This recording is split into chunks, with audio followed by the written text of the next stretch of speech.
entourage sera influencé par nos actions. Par le fait que tu te lèves pour dire je vais pour aller, pour parler. Frère, aucun de nous ici n'a une île. Qui a une île ici? Tu as une île, tu es seul là-bas dans ton coin, tout et tout. Dieu ne t'a pas appelé en tant qu'île. Rester dans ton coin, tu es seul. Pas une île, elle a quoi? Elle est comment? Isolée. Dieu ne t'appelle pas. Un disciple n'est pas une île.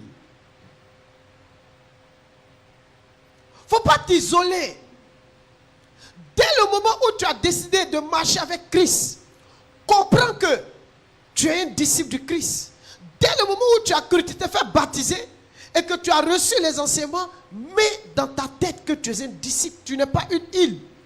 Parce que quelqu'un qui ne parle pas, quelqu'un qui n'ouvre pas la bouche pour parler, pour présenter l'évangile, se présente comme une île.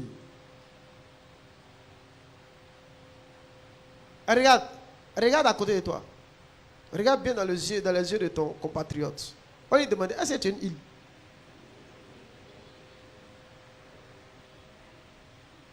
Même les îles, même les gens cherchent à aller là-bas. Alléluia. J'ai regardé une émission aujourd'hui où le pasteur il est allé sur l'île de Patmos en Grèce. Et il est en train de faire une émission sur l'île. Malgré qu'on dit l'île de Patmos, il y a quelqu'un qui est allé là-bas. Mais toi, tu es une île. Tu ne parles pas, tu n'influences pas, c'est pas bon. Et ça, c'est un danger. Donc, le fait que nous allons pour parler, nous sommes en train d'influencer. Nous sommes en train d'affecter notre entourage. Il faut que tu affectes ta famille. Alléluia. Alléluia. Est-ce que dans ta famille, on te reconnaît comme étant l'évangéliste de ta famille? On te reconnaît que, lui là, son affaire de Dieu là, c'est trop fort. Oui ou non? Est-ce qu'on reconnaît ça? Sortons des amusements. Sortons de la plaisanterie. C'est une question d'éternité. Frère, tu ne vas pas sortir de cette terre-là comme ça. Où est l'influence que tu as laissée? Moi, je rends grâce à Dieu pour l'influence de Jésus. Au moins, il est parti, il a laissé combien de personnes? 120. Regarde l'influence. 120. Et les 120 là, eux aussi, ils ont quitté la terre. Ils ont laissé combien? Plus. Regardez jusqu'à ce jour. Mais toi, tu vas quitter la terre là. Tu vas laisser quoi? Quelle est l'influence que tu as eue sur la terre? Souvent, les gens disent que, le gars, un homme qui a influencé la terre, c'est celui, par exemple, qui a laissé au moins des banques, des structures. Lui, au moins, en partant, il a laissé quelque chose sur la terre. Il n'a rien laissé.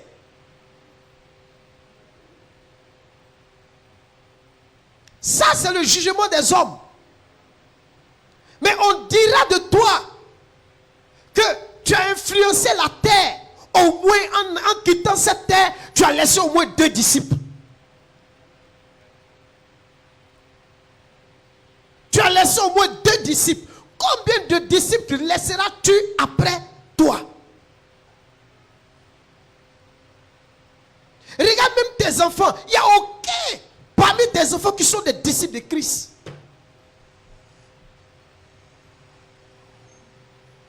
Ok. Je ne sais pas, le christianisme d'aujourd'hui, je ne comprends pas. Vous voyez des gens qui mettent... Attends, il y a quelqu'un qui m'envoie un message pour dire, il y a notre soeur en Christ qui est en train de faire miss, qu'il faut prier pour que... Attends, mais c'est une abomination. Moi, j'ai qu'à donner ma voix pour quelqu'un. Pourquoi?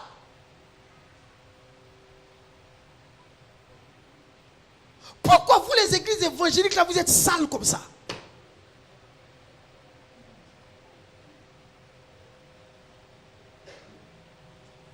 Pourquoi?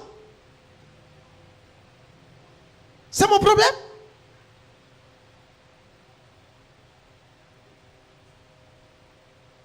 Tout le monde va aller réveiller ton djoulacro.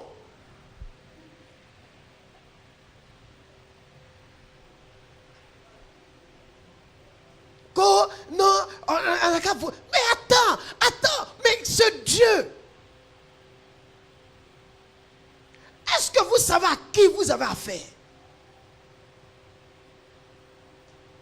Et il y a des gens qui acceptent ça. Hein? Il y a des gens qui participent à ça. Pourquoi donner ma voix pour des futilités comme ça?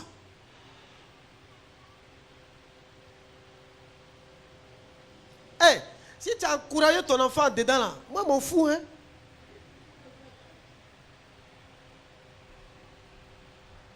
C'est un dommage collatéral. Alléluia. Alléluia. Il m'en fout. Je ne suis pas dedans. Vous pensez que la vie du disciple, c'est des trucs comme ça? Non, qu'il faut qu'on soutienne tel frère, il faut qu'on soutienne telle soeur qui est en train de se présenter pour être... Mais vous je ne sais pas, vous amenez Dieu vous-même.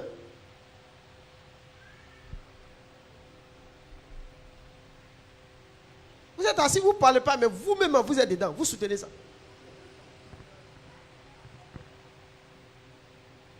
Vous soutenez ça.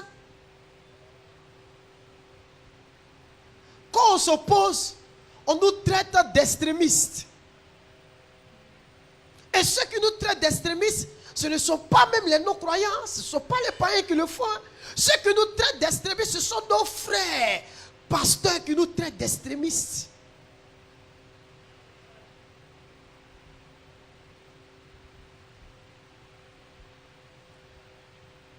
Il y avait un pasteur qui avait, il était là et puis il priait pour une dame.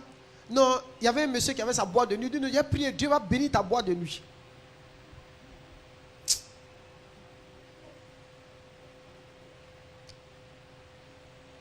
Et son épouse lui disait, c'est pas bien, il faut laisser ça là. Dieu fait grâce à qui il veut. Je ne sais pas comment vous avez compris le principe de la grâce. La grâce n'est pas faite pour ceux qui vivent dans le désordre.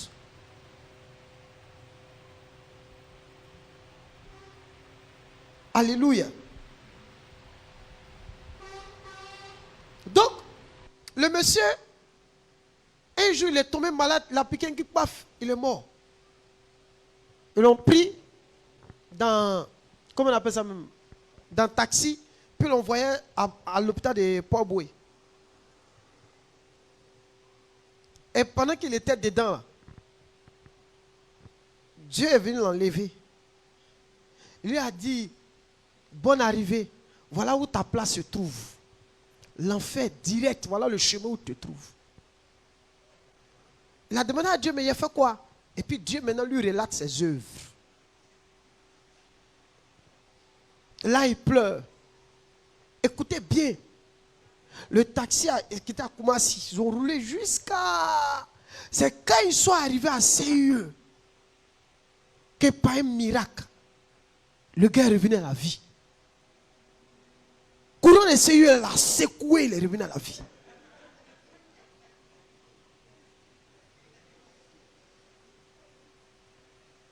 Quand il est revenu, il disait à sa femme que tu avais raison.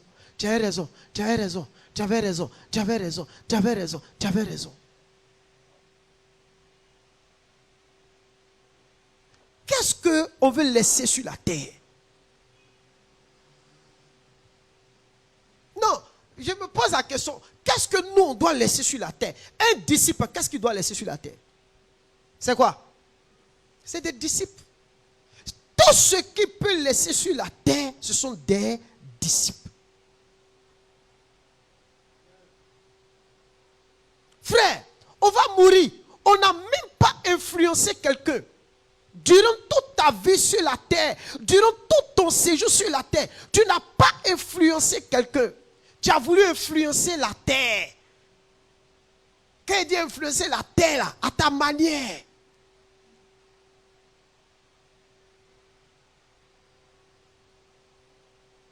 Comme quand un grand meurt, on dit, oh, c'était lui qui a fait ça, qui a fait ça. On s'en fout. On s'en fout.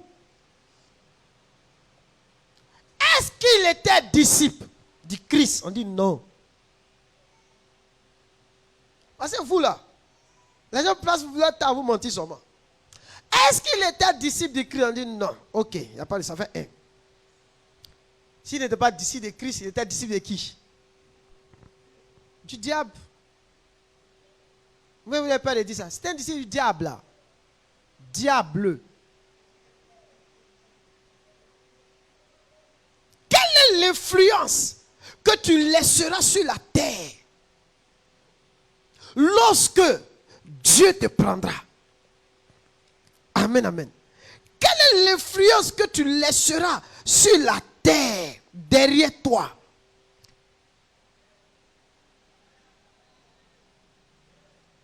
Ah, j'ai eu 2 disciples, puis je m'en vais. J'ai eu 4 disciples.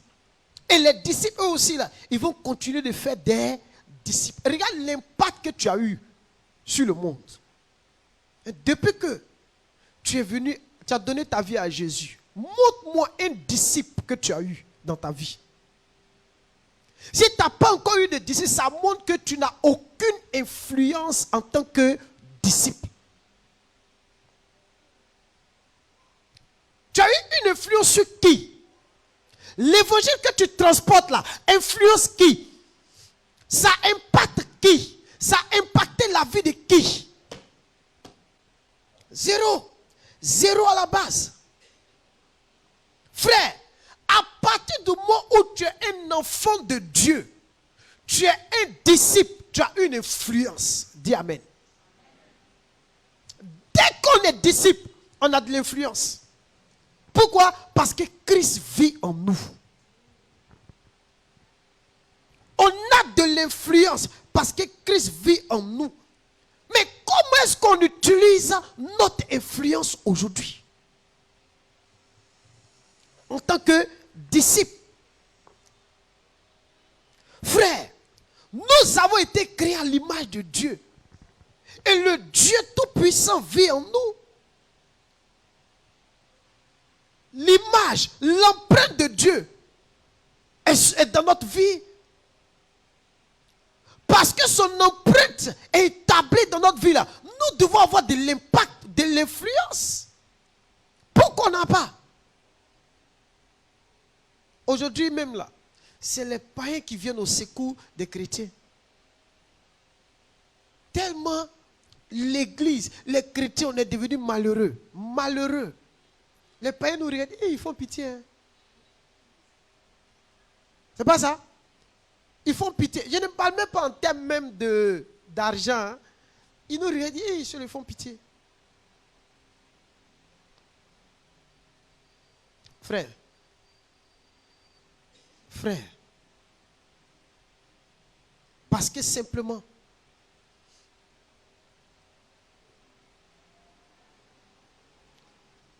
on n'utilise pas l'influence que nous sommes. L'influence que Christ a manifestée en nous, on n'utilise pas ça. Et ça, c'est un danger. Regardez un peu ce que l'apôtre Paul et Pierre ont dit. Prenons ensemble 1 Corinthiens chapitre 7. On va voir un peu l'influence de la femme. 1 Corinthiens 7.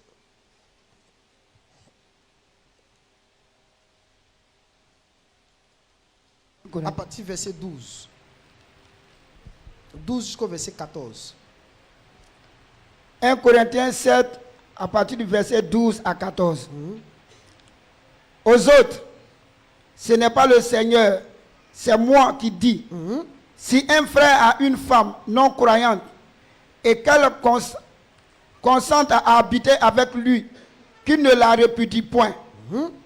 Et si une femme a un mari non croyant et qu'il consente à habiter avec elle, qu'elle ne la répudie point. Non, qu'elle ne répudie point son mari. Car le mari non croyant est sanctifié par la femme. Attends. Qui est sanctifié par la femme? Le mari non croyant. Donc on montre l'influence de qui? De la femme sur qui? Le mari. L'influence de la foi. Regardez la foi de la femme, l'impact de la femme sur le monsieur. On dit, par elle, son mari est devenu comment? Son mari est sanctifié. Vas-y. et la femme non croyante est sanctifiée par le frère. Hein? Autrement, vos enfants seraient impurs. Hein? Tandis que maintenant, ils sont saints. Arrête-toi là. Ça, c'est l'influence de cette femme sur son mari et puis sur qui? Ses enfants. Je vais faire ressortir l'influence ici. Donc, regardez l'influence qu'elle a déjà dans sa maison. Ça peut aller? Allons-y dans 1 Pierre 3, versets 1 à 2.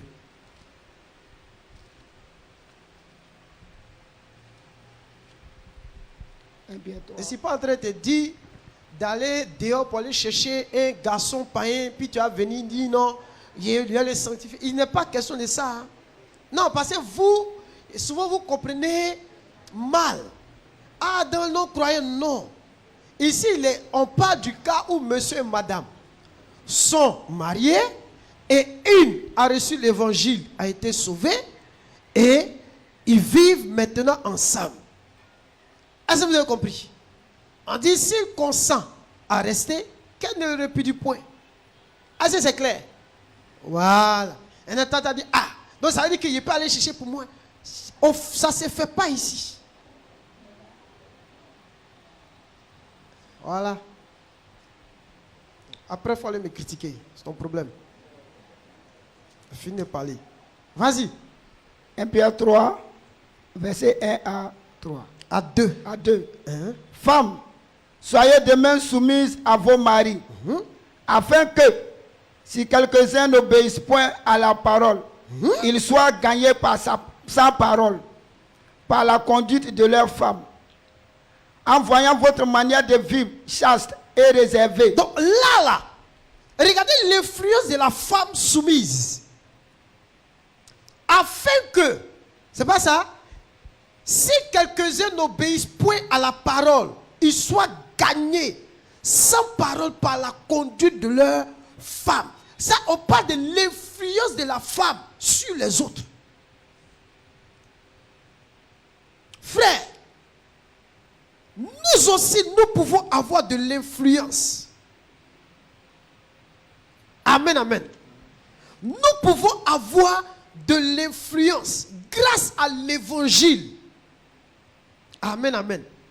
Et Dieu demande à ce que nous influençons en tant que disciples notre entourage. Quand il nous dit faites de toutes les nations des disciples, il nous appelle à les influencer. Mais qu'est-ce que tu fais aujourd'hui?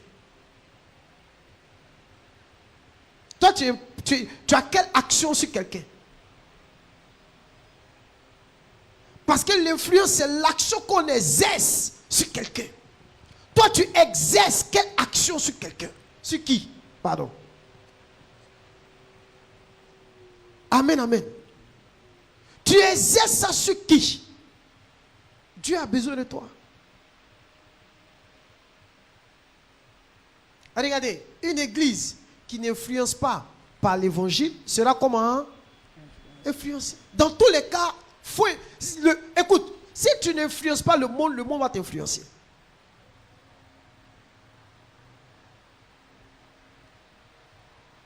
Amen, amen. Nous ne venons pas comme des diseurs de bonne aventure. Leur dire, ah voilà, voilà, non. Mais nous cherchons une seule chose, leur éternité. Où est-ce qu'ils passeront l'éternité? Est-ce que tu es conscient de l'éternité des autres? Parce que le disciple, il est conscient que les gens là, qui sont sans Christ, passeront une éternité ailleurs. Et pour ne pas qu'il passe l'éternité ailleurs, il est dans les rues. Il est auprès d'eux. Il est au travail dans la maison. Il ne se tait pas, il ne fait que parler. Toi, tu ne parles pas, tu as honte. Moi, il y a honte, hein. Mais quand c'est pour chasser le diable, tu n'as pas honte.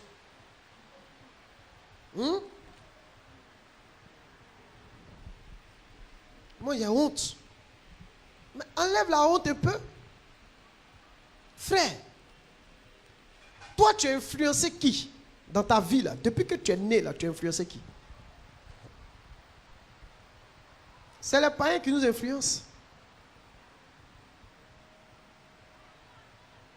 Comment ils nous influencent? Tiens, non. J'ai vu la femme, il y a ce qu'elle a mis. Non, ça me plaît. Elle est en train de t'influencer.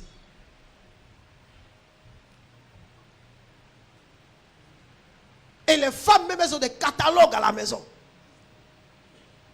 Catalogue là, ça t'influence, oui ou non? Tu es là, tu regardes catalogue, tu tournes. Ouh, papa, elle regarde catalogue. Tu as fini le catalogue. Toi, tu regardes ton catalogue, la Bible, là, tu ouvres ça comme ça. Il y a d'autres, même, elles ne savent même pas dans quel sac se trouve leur Bible.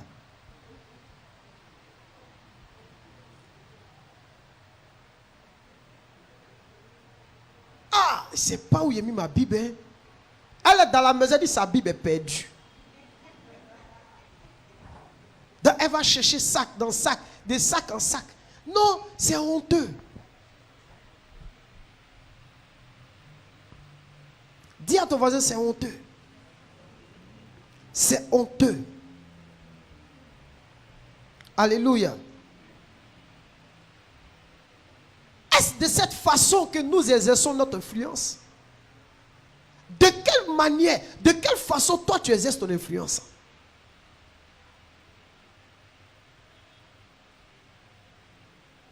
On me trouve trop ancien.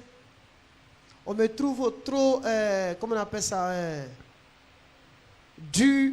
On me trouve trop dépassé. Mon frère, ton style est dépassé, apôtre. Ton style est dépassé. Ah, c'était avant. Maintenant, les choses ont changé. Ce n'est plus comme au temps de Jésus.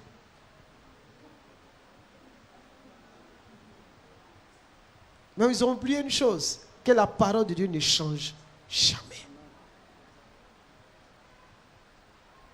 Le Dieu qui était au temps de Jésus, là, il est le même aujourd'hui. C'est pour vous dire qu'il ne change. Il est immuable. Prenez votre Bible dans Acte 19. Vous allez voir comment les disciples, non, ce ne sont pas laissés faire. Paul, non, c'est un vrai témoignage. Acte 19, verset 8. Acte 19, verset 8. Jusqu'au verset 12. Ensuite, Paul entra. Attends. Acte 19, jusqu'au verset 10, pardon, vas-y. Ensuite, Paul entra dans la synagogue où il parla librement pendant 3 mois.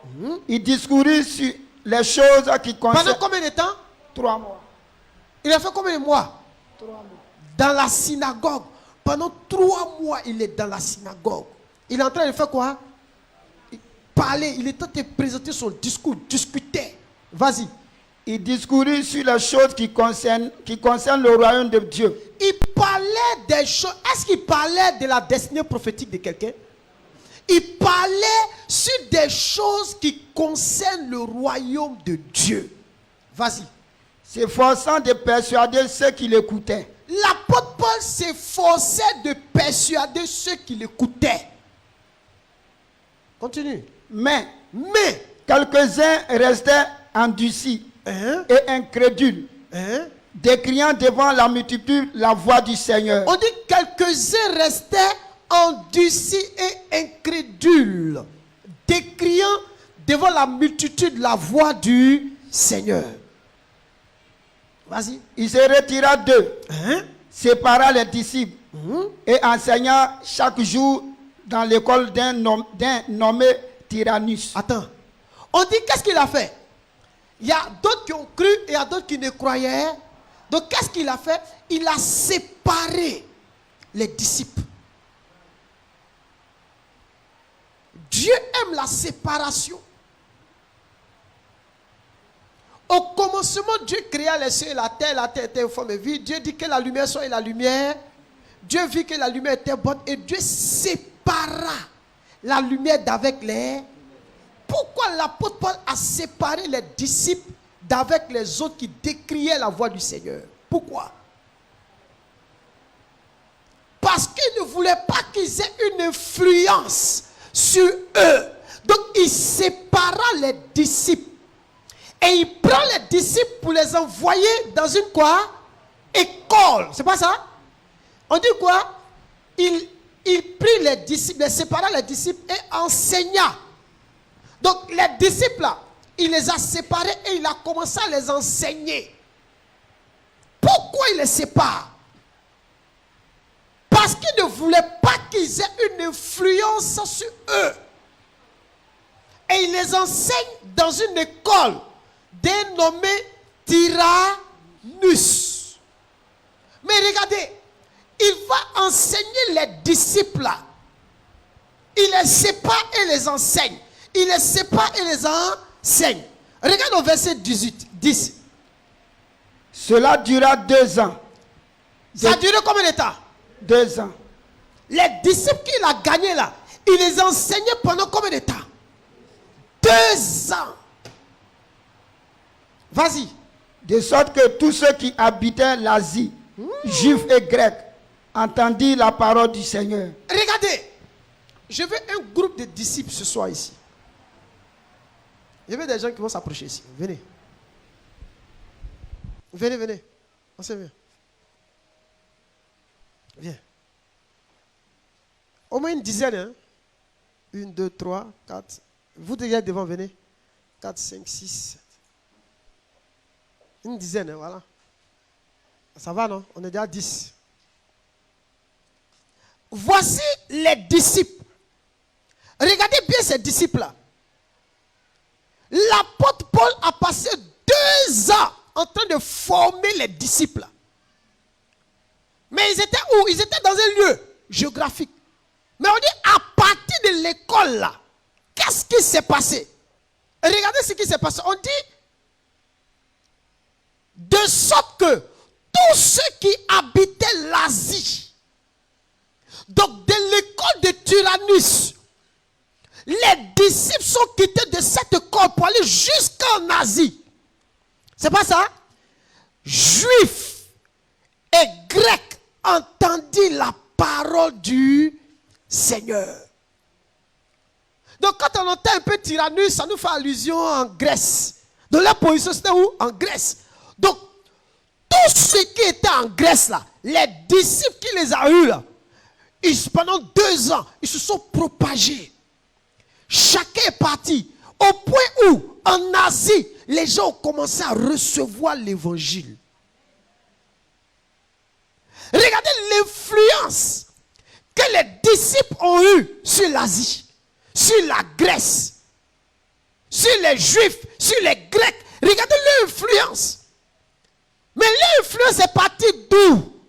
D'une école qu'on appelle l'école de Tyrannus, où l'apôtre Paul a enseigné. Il a mis le commandement de Dieu en pratique. Allez, faites de toutes les nations des disciples, en les baptisant et enseignez-leur à observer tout ce que je vous ai prescrit. Pendant 2 ans, Paul a enseigné les disciples à observer toutes les prescriptions que Jésus a données. Et après cela, ils ont commencé, ils sont allés. Donc vous aussi, là, essayez de partir. Allez-y, rentrez dans la foule, n'allez pas vous asseoir. Vous voyez, à travers le monde, chacun s'en va. Regardez comment ils s'en vont. N'est-ce pas merveilleux? Tout ça là, c'est pour avoir de l'influence. Et revenez à vos places maintenant. Amen, amen. C'est pour avoir de l'influence sur qui? Sur le peuple. Pour avoir de l'influence. Donc il y a des gens sur qui nous devons avoir de l'influence. Nous avons l'autorité. Dieu a l'autorité pour ça. Mais tu te tais, tu ne parles pas. Qui va parler à ta place? Organise des rencontres. Qu'est-ce que tu laisseras après toi sur cette terre?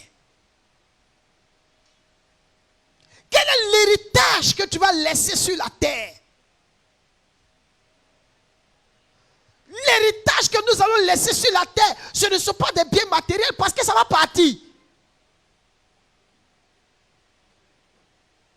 Mais est-ce que tu as laissé des disciples sur la terre? Tu laisseras des disciples sur la terre après toi. Quand Jésus est venu, ce n'est pas fatigué. Il a choisi 12. Les gens n'ont pas compris. C'est aujourd'hui on comprend. Regardez les 12 personnes.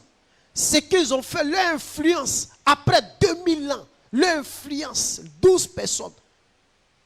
Jusqu'à aujourd'hui, ils influencent l'humanité. C'est pourquoi ces 12-là, ils seront assis à la table du Seigneur quand nous allons aller dans comment on appelle, au ciel. On va les voir. Amen, amen. Toi, tu auras à quelle place? Il y a un qui m'a dit, pasteur, même si il y a Dieu là-bas, c'est l'essentiel. Place, ça, c'est plus mon problème. Ah, c'est un ami pasteur qui me dit, il dit, apôtre, ici, rentrer là-bas, c'est l'essentiel. Je cherche quelle place. S'il veut, la carte ici, balayeur, pourvu qu'il ne brûle pas. S'il veut, même, on dit qu'il lave assiette, fait des poils, c'est pas grave. Non, quand même, de toute la façon, il y a écrit Bible là-haut. Moi, je suis venu à trouver ça. Pasteur va me tuer. Amen, amen. À chaque fois qu'il prêche, il a toujours quelque chose à me dire. Il dit, mon ami, toujours tu parles du ciel, il faut laisser ça là. Pardon, on est encore sur la terre. Pardon, il faut laisser encore sur la terre. À chaque fois, il va me fatiguer ça. Alléluia. Mais ce soir, il faut que toi, en tant qu'enfant de Dieu, en tant que disciple, tu laisses quelque chose sur cette terre. Il faut que tu aies tes disciples. Il faut que tu fasses des disciples. Organise des choses. Invite quelqu'un à la maison. Parle avec lui. Ne te casse même pas la tête. Alléluia. Frère, nous avons besoin d'influencer. À partir d'aujourd'hui, que ce monde-là arrête de t'influencer. Dis amen. Que les gens arrêtent de t'influencer. Parce que tu es assis au travail là-bas, tu regardes les gens à gauche, à droite. Peut-être tu dis, ah, moi, monsieur, le seul. Et si la seule.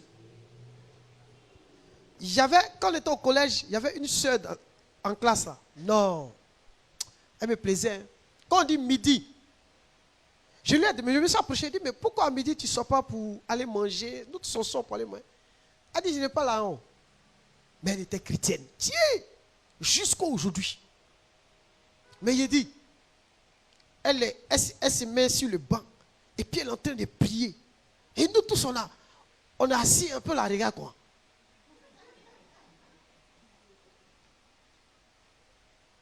Et en classe là, personne n'osait s'approcher d'elle.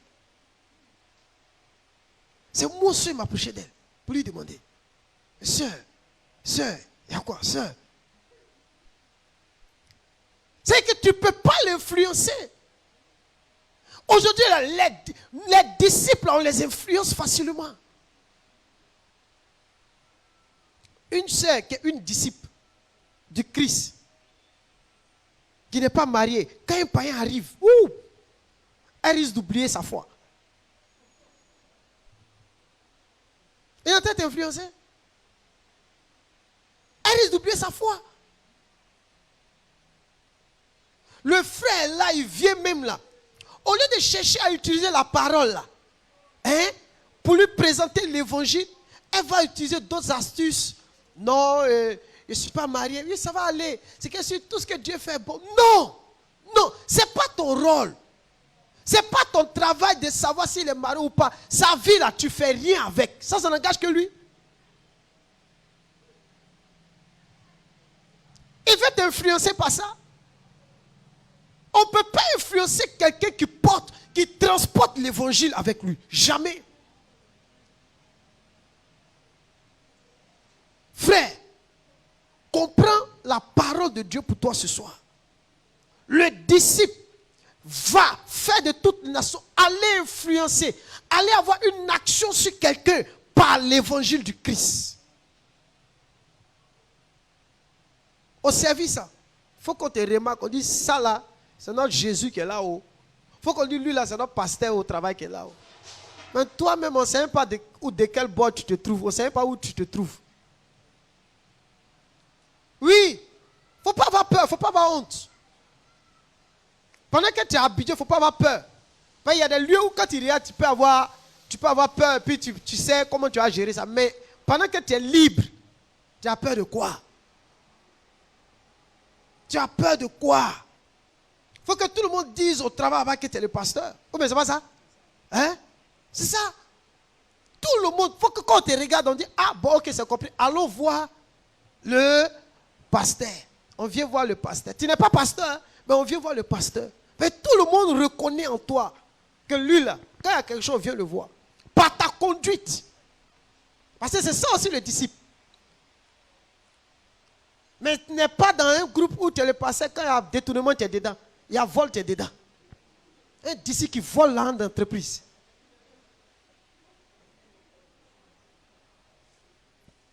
Oui, il a prié, papa prie. Je vais me prendre aux impôts. Je n'ai qu'à prier pour que tu rentres aux impôts. Tu as vu quoi là-bas? Non. Regardez. Souvent là, c'est vos intentions que Dieu juge. La Bible dit que la parole de Dieu juge les intentions. C'est vos intentions que la parole de Dieu juge. Bon, on n'a qu'à prier, tu as le trésor là-haut. C'est pourquoi? Ça vous voler aussi? Tu as dit voler. Bon, oui, on prie, tu es là-bas maintenant. Tu as eu quoi? Regardez l'influence que Jésus a eue sur sa génération. Il prend la main et il dit, Lévi m'a dit Matthieu, suis-moi. Et Matthieu se met à le suivre. Matthieu prend la main de Jésus, il dit, Jésus, il y a mon patron, on l'appelle Zachée. Allons chez lui. Jésus arrive chez Zachée. Puis il rentre. Oh. Il n'a pas peur. Parce qu'il sait ce qu'il transporte. Oui ou non? Il sait ce qu'il transporte. Il arrive là-bas. Dès qu'il arrive là-bas, en même temps, Zachée, conviction, Zachée partage tout ce qu'il a volé, il rend aux gens. Il dit, Zachée, aujourd'hui, le salut est rentré chez toi. Ça, c'est l'influence. Écoutez, on n'a pas besoin d'avoir une grande position élevée dans la société pour influencer. Parce qu'on a l'évangile, ça suffit pour influencer. Je vous rends le témoin d'un pasteur. Oh, j'oublie son nom. Qui est parti, qui priait, puis Dieu lui a dit d'aller rencontrer un homme, un monsieur dans un pays, en Argentine. Et il arrive, il ne connaît même pas même qui était le monsieur. Il arrive en Argentine. Et puis il demande, non, c'est le président de, comment on appelle ça, de la République. Il dit, ah, lui, c'est pas où. Mais c'est Dieu qui lui a dit de venir le voir pour que ce monsieur-là puisse l'aider à faire une croisade d'évangélisation. Écoutez bien. Et quand il va voir le monsieur, il arrive maintenant, sur son chemin, il rencontre il y a toujours une barrière là. Vous connaissez? Elle est quoi? Le protocole là. Et puis il dit donc que Dieu l'a envoyé pour venir voir comment on appelle ça, le monsieur, le président. Et qu'est-ce qu'il dit? Il lui dit, tu ne peux pas le voir. Il dit non, que tu as venu le voir, c'est pourquoi? Il dit non, c'est Jésus qui m'envoie.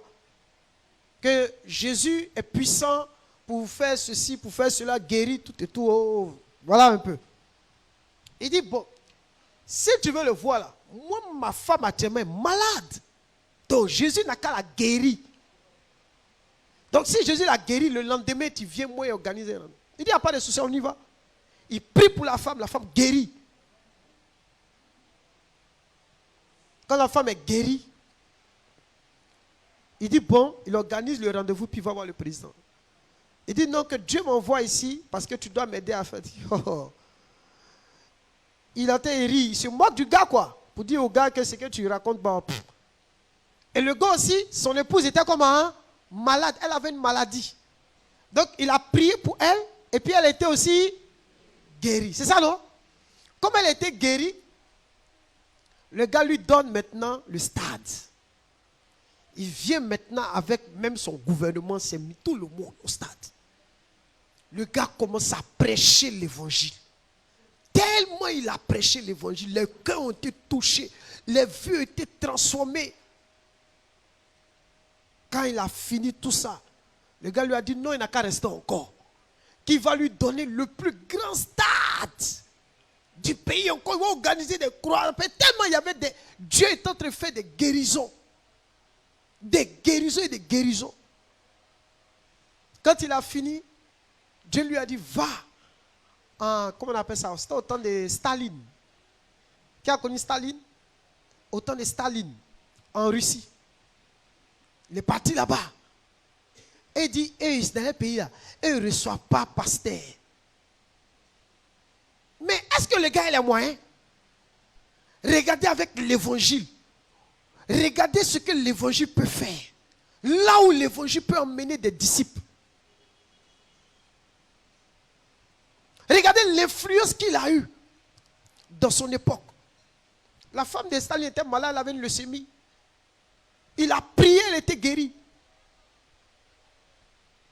Il a parcouru la Russie pendant 3 mois en train de prêcher l'évangile. C'est nous qui sommes fainéants, c'est tout. Sinon, celui qu'on appelle le Saint-Esprit, il n'y a pas quelqu'un qui court mieux que lui, même Satan. Mais c'est pas nous-mêmes, on est assis, on est fainéants, c'est tout. On est des paresseux. C'est pas nous, on est des disciples paresseux, fainéants. Des disciples qui ne voulaient rien faire, qui sont assis, qui croisent les bras, qui disent à Dieu, si tu ne me donnes pas là, il ne va pas. Il ne va pas. C'est tout. Gloire à Dieu. Gloire à Dieu. Sinon, le Saint-Esprit, il est fort et puissant. Il faut dire ça à ton voisin. Le Saint-Esprit travaille, il est en activité. Mais le problème, c'est toi. Frères et sœurs, ce soir, si tu n'influences pas, tu seras influencé. Si tu te tais, tu entendras d'autres voix qui te parleront aussi.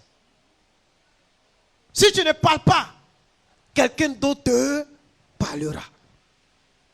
Si tu n'obéis pas à la voix de Dieu, tu obéiras à la voix de quelqu'un d'autre. Dans tous les cas, tu as un choix à faire. Soit tu croises les bras et que tu fermes ta bouche, mais sois prêt à accepter ce qui viendra. Ou soit tu ouvres la bouche, tu ne te tais plus et tu cherches à faire de tous les peuples des disciples. Frère, tu as un choix. Et demain, je t'attends ici. Que Dieu vous bénisse.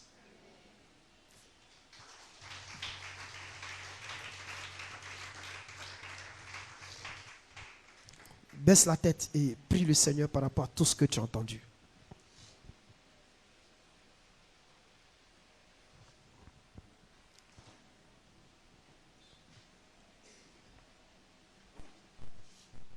Ouvre la bouche et prie.